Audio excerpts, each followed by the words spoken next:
함께 동거하니 너무나 기쁩니다. 서로 이야기해 봅시다. 함께 동거하니 너무나 기쁩니다. 오늘 여러분들과 함께 나눌 주제는 하나님 나라의 제자와 두 번째 시간으로 함께 동거하라입니다. 서로 이야기합시다. 함께 동거합시다. 마가복음 3장 13절부터 15절까지 제가 읽겠습니다. 또 산에 오르사 자기가 원하는 자들을 부르시니 나온지라. 예수님께서 말씀하신 거죠. 이에 12를 세우셨으니 이는 자기와 함께 있게 하시고 또 보내사 전도도 하며 귀신을 내쫓는 권능도 가지게 하려 하심이러라. 제가 굉장히 좋아하는 말씀입니다. 우리는 지금 제자화에 대해서 나누고 있습니다. 특별히 예수님께서 사람들을 어떻게 제자 삼으셨는가에 대한 부분들입니다. 예수님께서는 사역의 초기부터 그를 따르는 많은 사람들을 두고 온 밤을 지새우며 기도하셨습니다. 그리고 그 가운데 12를 뽑으셨습니다. 그리고 그들을 사도라 부르셨습니다. 사도라는 뜻은 보냄을 받은 자라는 뜻이죠. 즉 예수님께서 12를 뽑으신 이유, 선택하신 이유는 사역으로 보내기 위함이었습니다. 자, 그런데 여기서 질문이 생깁니다. 예수님께서는 그들을 어떻게 가르치셨을까? 그들을 어떻게 제자로 삼으셨고 또 사도로 만드셨을까? 궁금하지 않으신가요? 저는 굉장히 궁금해요. 여러분, 사람을 변화시키는 것은요, 거의 불가능한 일입니다. 성격도 바뀌지 않고 화내는 것도 바뀌지 않고 같이 오랫동안 살면서 가르쳐도 그래도 바뀌지 않습니다. 그런데 참 신기한 것은 우리가 함께 동거하기 시작하면서 서로의 생각들을 나누고 삶의 의미들을 나누고 할 때, 그리고 특별히 하나님의 말씀을 배우기 시작하게 되면, 하나님의 말씀으로 우리가 가르치기 시작하면 그때 사람이 바뀌기 시작하더라고요. 어느 날 보니까 뿌리에서부터 서서히 변화가 시작되고 있더라고요. 할렐루야! 예수님께서는 제자들을 어떻게 가르치셨을까요? 어떻게 그들을 사도로 만드셨을까요? 여러분은 어떻게 생각하십니까? 한 사람이 변화될 수 있도록 하는, 한 사람이 변화될 수 있게 만드는 가장 최선의 방법은 바로 그들과 함께 동거하는 것입니다. 이 부분을 오늘 깨달으시기 바랍니다. 오늘 본문 한번 봅시다. 또 산에 오르사. 실제로 누가복음 6장을 보면 예수님께서 온 밤을 지새우며 기도하셨다는 것을 알 수 있습니다. 예수님께서는 자기가 원하는 자들을 부르셨습니다. 그렇게 12를 뽑으셨다는 거예요. 그런데 그들을 왜 주님께서 부르셨을까요? 왜 예수님께서 그들을 자기 제자라고 부르셨을까요? 그리고 그들을 어떻게 사도로 보내셨을까요? 목적은 무엇입니까? 그들을 부르신 이유는 바로 함께 거하기 위해서라는 것입니다. 바로 이것에 대해서 마가복음 3장 14절이 말하고 있습니다. 이에 12를 세우셨으니 이는 자기와 함께 있게 하시고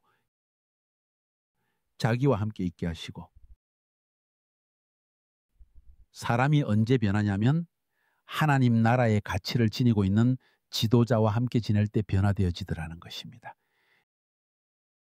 이것이 우리의 영적 삶에서 정말 중요한 부분입니다. 왜냐하면 하나님 나라의 가치를 지니고 있는 사람과 함께 살게 될 때 그 하나님 나라의 가치 혹은 하나님 나라의 생명이 전달되어지기 때문입니다.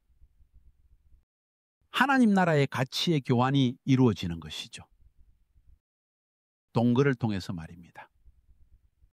때문에 우리가 성경의 시편 133편 1절부터 3절까지를 보면 이렇게 말하고 있습니다. 보라, 형제가 연합하여 동거함이 어찌 그리 선하고 아름다운고. 자매들도 마찬가지입니다. 머리에 있는 보배로운 기름이 수염, 곧 아론의 수염에 흘러서 그의 옷깃까지 내림 같고 헐몬의 이슬이 시온의 산들의 내림 같도다. 거기서 여호와께서 복을 명령하셨나니 곧 영생이로다. 형제들이 함께 살 때 또 자매들이 함께 살아갈 때 하나님의 축복이 아론의 수염에서 흘러 그의 옷깃까지 내림과 같이 하나님께서 이스라엘 땅과 그 공동체를 축복하셨다는 것입니다. 이렇게 하나님께서 축복하신다는 것입니다. 때문에 하나님은 항상 보고 계십니다. 우리 가운데 두세 사람이 예수님의 이름으로 모여 있을 때 하나님께서는 우리에게 당신의 기름 부으심을 부어주신다는 거예요. 사랑과 평안과 기쁨을 부어주신다는 것입니다. 이것이 하나님 나라의 영적 원리입니다. 그러므로 하나님 나라의 제자화에 있어서 두 번째 큰 원칙이 바로 함께 동거하는 것입니다. 여러분, 다윗이 자신의 군사들을 어떻게 준비시켰는지 아십니까? 이스라엘 나라를 세울 당시 자신의 장군들을 준비시킨 방법 알기 원하십니까? 그것 역시 동거의 비밀이 있습니다. 자, 말씀을 함께 펴봅시다. 사무엘상 22장 1절 2절. 그러므로 다윗이 그곳을 떠나 아둘람 굴로 도망하매. 아둘람 굴, 이곳은 참 놀라운 곳입니다. 언젠가 저와 함께 여기 이 아둘람 굴에 한번 가보셨으면 좋겠습니다. 어쩌면 거기서 하룻밤 그 굴에서 함께 지내볼 수도 있을 겁니다. 아주 커다란 동굴입니다. 여러분 가운데 가보신 분들 손 한번 들어볼까요? 아둘람 굴로 도망하며 그의 형제와 아버지의 온 집이 듣고 그리로 내려가서 그에게 이르렀고 환난당한 모든 자와 빚진 모든 자와 빚진 자, 마음이 원통한 자, 즉 마음에 깊이 상처가 있는 사람이라는 거죠. 그런 사람들이 다윗에게 왔다는 겁니다. 다 그에게로 모였고 그는 그들의 우두머리가 되었는데 그와 함께 한 자가 400명 가량이었더라. 그리고 나중에 보면 그 가운데에서 다윗의 장군들이 나옵니다. 즉 그들은 다윗과 함께 지내면서 다윗으로부터 훈련받았다는 것입니다. 하나님의 기름 부으심, 하나님의 축복이 있는 사람과 함께 거하는 것이 얼마나 중요한지 모릅니다. 그 기름 부으심과 은혜와 축복이 흘러서 당신에게로 전달되는 것입니다. 그래서 제가 종종 여러분들께 이런 속담을 말씀드렸습니다. 당신의 친구를 보여주십시오. 그러면 당신이 누군지를 알려드리겠습니다. 누구와 함께 지내느냐, 그건 너무나 중요합니다. 저는 저희 사모와 함께 살면서 한국에도 있고 카자흐스탄에서도 살고 또 터키에서도 살고 요르단에서도 살고 또 이스라엘에서도 살고 어디를 가든지 저희는 우리 리더들과 함께 시간을 보냅니다. 얼마나 좋은 줄 아십니까? 이른 아침에 일어나서 함께 기도하고 유튜브에 업로드한 설교를 함께 듣고 서로 토론하고 낮에는 함께 밥도 먹고요. 또 점심 식사 이후에는 함께 모여서 합심해서 기도합니다. 혹은 낮 동안에 사람들을 만나러 가기도 합니다. 그리고 저녁 8시부터 9시까지는 또 함께 모여서 기도합니다. 그리고 식사하러 같이 앉아서는 같이 함께 대화를 나눕니다. 인생에 대해서, 사역에 대해서요. 이것이 천국의 삶입니다. 그 시간을 통해서 모든 사람이 변화되어 갑니다. 그들만 변하는 것이 아니라 저희도 변화됩니다. 저희와 함께 지내는 2명의 사역자가 있는데요. 청년 사역자들입니다. 그 친구들에게는 아주 대단한 은사가 있어요. 정말 아주 특별한 그런 은사를 가지고 있습니다. 그런데 항상 그냥 앉아만 있는 거예요. 다 알고 있어요. 왜냐하면 제가 다 가르쳐 줬거든요. 그런데 그냥 가만히 앉아만 있는 거예요. 그래서 어느 날 제가 심하게 책망을 했습니다. 너 언제까지 그렇게 가만히만 있을래? 내가 알기로는 예수님은 항상 이 도시에서 저 도시로 다니며 복음을 전하시고 그 일을 위해서 오셨다고 하셨는데 하나님 나라의 복음을 전하기 위해서. 그런데 왜 너는 그렇게 가만히 앉아만 있니? 나는 내 인생이 너무 걱정된다. 벌써 네 나이가 어떻게 되지? 10년 뒤에도 똑같은 자리에 앉아만 있을래?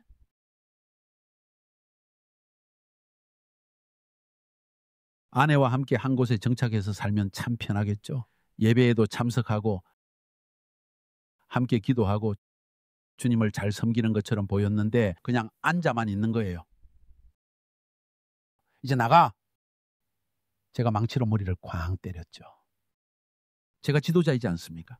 그들이 걱정됐어요. 열매를 맺어야 하잖아요. 그렇지 않나요?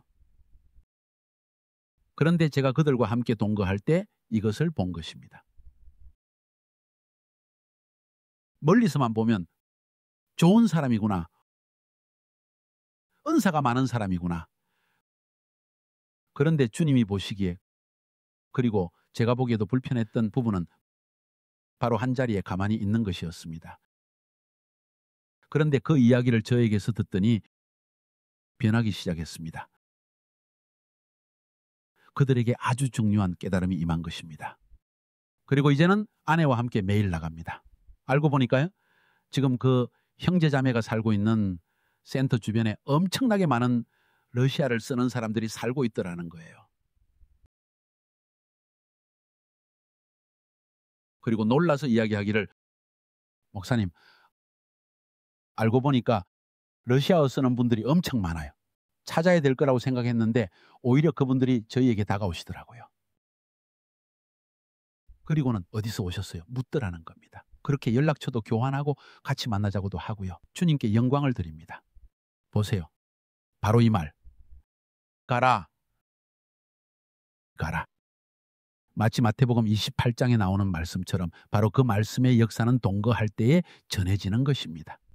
그리고 같이 살면서 무엇이 필요한지를 깨닫게 된 것이죠. 동의하십니까?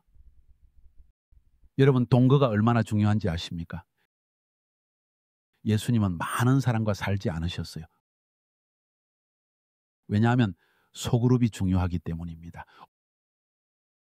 오직 소그룹으로 만날 때 그 사람을 진심으로 이해할 수 있고 그의 뿌리를 알 수 있고 문제도 알 수 있습니다. 그의 걱정과 연약함 또 은사들도 발견할 수 있기 때문입니다. 그래야 예수 그리스도 안에서 성장하고 삶의 문제를 해결할 수 있도록 도와줄 수 있는 것입니다. 왜냐하면 잘 알게 되니까 분명히 말해줄 수 있게 되는 거죠. 자, 여러분 셀에 새 신자가 들어왔다고 해봅시다. 그때 관계를 잘 만드셔야 합니다. 할 수만 있다면 더 자주 그리고 더 오래 함께 교제하시기 바랍니다. 물론 모르는 사람하고 같이 살라고 하는 그런 말이 아닙니다. 그런 말이 아니에요. 그 당시에야 이런 게 가능했겠지만은 지금과 같은 시대에는 쉽지 않습니다. 제 말은 자주 만나라는 것입니다. 서로 이야기합시다. 자주 만납시다. 그렇지 않아도 제가 어제 저녁에 우리 형제들과 함께 교제했는데요. 얼마나 좋았는지 모릅니다. 얼굴들을 둘러보니까 다 아는 사람이더라고요. 적어도 한 10년 이상은 우리 교회에 다닌 사람들이었습니다. 얼마나 감사했는지 모릅니다. 기뻤습니다. 근데 한 가지 안타까웠던 것은 제가 그분들을 잘 모르더라는 거예요. 10년 동안 교회를 다녔는데 제가 처음 직접 만난 거예요. 제가 이곳에 오면 저도 바쁘고 그들도 바쁘니까 자신들의 지도자와는 시간을 갖겠지만은 저와는 시간을 가질 수 없었던 거죠. 그래서 제가 말했습니다. 형제님들, 좀 자주 만납시다. 아침에 새벽 기도 마치면 이곳으로 오셔서 저와 함께 기도합시다. 시간이 있으면 좀 더 자주 만나서 같이 식사도 하고요. 삶을 나누는 거죠. 왜냐하면 이것을 통해 저도 저의 비전과 저의 삶의 경험과 그리고 제 안에 있는 것들을 나누고 싶기 때문입니다. 그렇지 않겠어요? 제가 볼 때 지금은 우리 교회의 형제들이 힘차게 일어날 때입니다. 형제님들 화이팅 합시다. 진정한 형제로 일어나는 것, 가정의 머리로 세워지는 것, 그건 함께 동거하는 것을 통해서 가능합니다. 제가 2011년에 카자흐스탄을 떠나서 터키에서 카이로스라고 하는 훈련 프로그램을 시작했습니다. 당시에는 저희가 한국에서 청년들을 불러서 훈련을 시켰습니다. 제가 그때 한국 교회들에게 이야기하기를, 또 한국 청년들에게 이야기하기를, 여러분 인생의 1년을 내려놓고 공부 1년 휴학하고 훈련 받으러 오세요. 직장인들도 1년 동안 직장 내려놓고 오십시오. 그리고 저희와 함께 지내면서 여러분들의 인생을 주님 안에서 새롭게 세우시길 바랍니다. 인생이 어디로 흘러가는지 모르겠고 뭘 해야 할지 염려되고 결혼은 할 수 있을까 없을까? 돈은 충분할까? 내 미래는 어떻게 되어질까? 많은 염려와 깊은 고민들이 그들 안에 있었습니다. 그런데 저희는 그들과 함께 동거하면서 하나님의 말씀으로 그들의 삶을 변화되기를 원했습니다. 그렇게 1년을 저희와 함께 지냈습니다. 3개월은 터키에서, 3개월은 요르단에서, 그 다음은 이스라엘에서 보냈습니다. 뭘 한 줄 아십니까? 저희는 함께 식사하고 함께 청소하고 함께 매일 말씀을 공부했습니다. 점심 식사 전까지는 계속 말씀을 연구했습니다. 처음 3개월 동안은 전혀 깨닫지를 못하는 상태였습니다. 그들 가운데에는 장로님 자녀들, 또 목사님 자녀들도 있었죠. 그런데도 거의 불신자와 비슷한 상태였습니다. 교회는 다녔지만은 부모님들이 가라고 하니까 갔던 거죠. 근데 그들 안에 자기의 믿음은 없었습니다. 그래서 단순히 말씀을 공부하면서 자, 우리 같이 본문을 읽고 이야기해보자. 넌 어떻게 생각하니? 이 본문에서 무엇을 깨달았니? 무엇을 느꼈니? 그렇게 대화했더니 그들의 생각이 바뀌기 시작하더라는 거예요. 한 6개월쯤 지나니까 몇몇 청년들이 말하기를 이제야 무엇을 위해 살아야 할지 알겠어요. 지금까지 인생의 의미를 모르고 살고 있었네요. 제 인생을 주님께 드리길 원합니다. 함께함을 통해 아침 저녁 매일 말씀으로 그들의 생각이 변화되도록 도와주니까 그 안에서 두려움과 염려가 떠나간 것입니다. 그리고 그들은 주님 안에서 확신하는 사람이 되었고 더 주님을 신뢰하기 시작했습니다. 믿음이 강해지고요. 그리고 결국 훈련을 마칠 때가 됐을 때 저희가 딱 12명 정도만 뽑았었거든요. 소그룹입니다. 예수님의 12제자처럼요. 저는 성경적으로 해보고 싶었어요. 아십니까? 120명이 카이로스 훈련을 마쳤는데요. 한국 그룹에서. 그 가운데 33명이 모든 걸 다 내려놓고 목사와 선교사가 되었습니다. 여러분은 그냥 아멘 하시겠지만요. 저희에겐 30%나 자신의 삶을 헌신했다는 겁니다. 마치 예수님께서 나를 따르라 하셨을 때 모든 것을 버리고 따른 제자들처럼 말이에요. 이런 일이 어떻게 일어날 수 있었을까요? 왜냐하면 동거했기 때문입니다. 어떻게 가치가 전달되었을까요? 어떻게 그들의 삶이 변화됐을까요? 왜냐하면 하나님의 말씀을 가지고 그들과 함께 거했기 때문입니다. 내일과 모레에도 이 주제들을 가지고 말씀을 드릴 겁니다. 하나님의 말씀은 우리에게 영이요 생명입니다. 그리고 사람이 기름 부음 받은 자를 통해 이런 것들을 깨달을 때 그들의 삶이 변화되어집니다. 그리고 그 안에 영이 들어가고 생명이 들어가면 그 사람에게서 어둠은 떠나가게 되는 것입니다. 그리고 그의 인생이 뿌리에서부터 변화되어지는 것이죠. 저는 그것을 보길 원합니다. 귀한 성도 여러분, 여러분의 셀원들이 진정으로 예수 그리스도의 제자가 되는 것을 보기 원하십니까? 그렇다면 어제 말씀드린 것처럼 선택하세요. 그 가운데서 1명, 2명과 더 많은 관계를 가지시기 바랍니다. 할 수만 있다면 동거하세요. 가능하다면 저희들한테도 오세요. 1달씩, 3달씩. 그리고 하나님과 함께 산다는 것이 얼마나 좋은지 체험해 보시길 바랍니다. 그때 사람은 변합니다. 왜냐하면 그곳에 하나님의 임재가 있기 때문이죠. 그리고 하나님은 그분의 말씀을 통해서 우리 가운데 역사하십니다. 동거가 왜 중요한지 아십니까? 많은 청년들이 인생 참 외롭다라고 이야기합니다.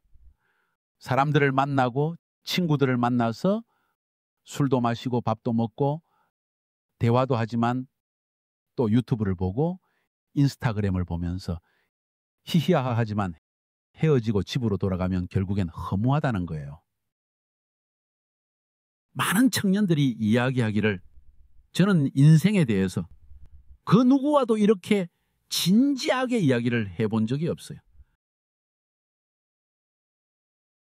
인생이란 무엇인지, 나는 지금 어디로 가고 있는지, 무엇 때문에 나는 살고, 무엇이 나에게 의미와 소망을 주는지, 기쁨을 주는지 모르겠습니다. 그냥 사라지는 대로 살고 또 일하고 밤낮 없이 일은 하는데 아무것도 모르겠다는 거예요. 그런데 같이 살기 시작하니까 기쁨이 넘쳐나고 마음 깊은 곳에서부터 말로 설명할 수 없는 기쁨이 일어나더라는 겁니다. 그렇게 천국의 기쁨을 경험한 것이죠. 저는 우리 교회 성도분들이, 그러니까 처음 예수님을 영접한 성도들이 여러분들과 함께 지내면서 그런 생명을 경험할 수 있기를 바랍니다. 동의하십니까? 귀한 성도 여러분, 제가 여러분들 한 분 한 분을 바라보면 대부분 제가 알고 있는 분들이에요. 그런데 또 한편으로는 잘 모릅니다. 여러분과 함께 지내보지 않았기 때문이죠. 반대로 저희와 함께 지냈던 분들이 있는데 그분들은 제가 잘 압니다. 그들의 동기와 삶의 목표와 그들의 비전과, 그리고 제가 그분들과 살면서 어떤 사람인지 알게 되니까 그분들을 위해 기도하게 되더라는 거예요. 내가 이 사람을 알지, 이 사람의 마음이 주님을 향해서 참 열정이 있지, 이 사람에게는 이런 두려움이 있었지, 저 사람한테는 심하게 아픈 딸이 있었는데 그래서 많이 염려하고 있었는데 하고 말이에요. 이렇게 아는 것은 정말로 중요합니다. 사람을 안다는 건 무조건 같이 살아봐야 알 수 있는 거예요. 우리가 기름 부음 받은 지도자들과 함께 살아가면 귀한 가치들이 전달됩니다. 하나님 나라의 가치가 전달되어진다는 거예요. 그래서 더 이상 혼자 살아가지 않고 서로 나누며 사는 것입니다. 바로 그렇게 사람이 성장하는 것입니다. 그래서 예수님께서 자신의 제자들과 3년 반을 함께 동거하신 것입니다. 3년 반 함께 먹고 함께 다니고 또 시범을 보이셨습니다. 어떻게 설교하는지, 어떻게 병자들을 치유하는지, 어떻게 귀신을 쫓는지, 또 사람들의 잘못된 동기를 어떻게 꾸짖어야 하는지, 이 모든 것이 함께 동거할 때 일어나는 일이라는 거예요. 또한 우리가 사도 바울의 삶을 보면 사도행전에서 그는 곳곳을 다녔습니다. 오늘날의 터키와 그리스, 그리고 심지어는 로마에까지 하나님의 복음을 전하러 다녔습니다. 여기서 아주 중요한 한 가지 포인트가 있는데 그게 뭐냐면, 그가 오랜 기간 머물렀던 그러한 장소에서는 항상 부흥이 일어났다는 것입니다. 성경은 이야기하기를 그가 수리아 안디옥에서 1년 혹은 1년 반을 머물렀다고 합니다. 그곳에 아주 큰 부흥이 있었다고 합니다. 그래서 심지어는 안디옥 교회에서 선교팀을 보낼 수 있게 됐다는 거예요. 바울을 포함해서. 고린도에서는 1년 반을 있었는데요. 그 고린도 교회는 큰 교회로 성장했습니다. 그리고 에베소에서는 3년 동안을 머물렀습니다. 당시 가장 큰 교회였는데 어떤 고고학자는 말하기를 거의 10만 명이 넘는 성도들이 있었을 거라고 말합니다. 바울을 통해서요. 어떻게 이런 일들이 일어났을까요? 바로 그들이 함께 동거했기 때문입니다. 하나님 나라의 제자화를 해나가는 데 있어서 가장 효과적인 방법 혹은 통로가 무엇일까요? 바로 자주 만나는 것입니다. 그리고 하나님의 말씀을 통해 하나님 나라의 가치를 전달하는 것입니다. 그때 영이 살아나고 어둠은 떠나가게 됩니다. 바로 하나님의 말씀을 통해서, 기도와 말씀을 통해서 말입니다. 그렇게 될 때 사람이 뿌리에서부터 변화되는 것을 경험할 수 있게 됩니다. 전 여러분들의 삶 가운데도 이런 일이 일어나기를 바랍니다. 그냥 교회 다니지 마세요. 오늘날 교회에서 가장 약한 점이 있다면 그것은 바로 제자화입니다. 그리고 그 제자화 가운데 가장 연약한 점이 함께 동거하는 것입니다. 왜? 많은 사람들이 생각하기에 나는 교회 다녀. 주일날 빠지지도 않아. 나는 11조도 해. 그리고 좀 더 헌신된 사람은 나는 새벽 기도도 가. 충분해. 거기엔 교제가 없습니다. 한 명은 서서 말하고 나머지는 앉아 있습니다. 대화도 없고 질문도 안 하고 모두 입을 꽉 닫고 있습니다. 감사하게도 우리 교회는 셀 교회죠. 그렇지만 일주일에 한 번 아닙니까? 셀 예배를 드리기는 하지만 오랜 시간을 함께 보내면서 각자의 삶의 염려와 근심과 걱정하는 것들을 나누고 함께 기도하고 질문하고 이런 것을 하는 경우는 아주 드물더라는 것입니다. 다시 말하면 서로를 알아가는 시간이 너무 적다는 거예요. 그래서 깊이 기도해 주지 못하는 것입니다. 기도하기는 하지만 형식적이에요. 기도해야 하니까 그냥 하는 겁니다. 안 됩니다. 이제는 바뀌어야 합니다. 의도적으로 만나야 합니다. 의도적으로 그 사람의 이야기를 들어야 합니다. 이 사람의 마음에 뭐가 있을까? 무엇을 염려할까? 왜 얼굴이 안 좋을까? 이렇게 서로 안타까워하면서 예수 그리스도의 이름으로 서로 기도해주고 도와주세요. 말씀과 기도로 말이죠. 반드시 변화가 일어날 것입니다. 동의하십니까? 축복합니다. 제가 더 이야기 나누고 싶지만은 아마 저의 사모도 이야기할 것이 있을 것 같습니다. 자, 오늘 이 테마를 가지고 서로 나눠봅시다. 함께 동거합시다. 서로 이야기해 봅시다. 함께 동거합시다. 서로 함께 지냅시다.